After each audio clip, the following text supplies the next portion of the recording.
Naglandfall na po sa bahagi ng Hernani, Eastern Samar ang Tropical Storm Gorio kaninang alas 8 ng umaga. Nananatiling nakataas ang Public Storm Warning Signal number 1 sa Luzon sa mga lugar ng Masbate kabilang na ang Ticao Island, Sorsogon, Albay, Catanduanes, Camarines Sur at Norte, Marinduque at Quezon kabilang ang Polillo Island.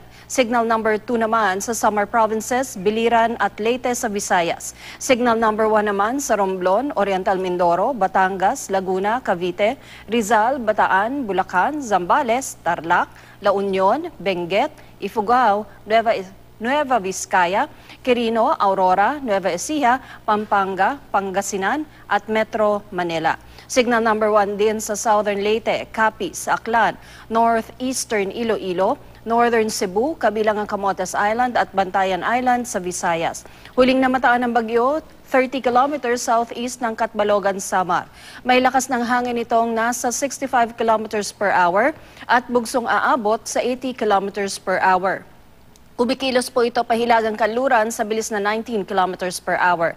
Kung hindi magbabago ang kilos ng bagyo, base sa storm track ng Pag-asa, ay inaasahan din ang pagtama nito sa Bicol Region at sa iba pang lugar sa Luzon.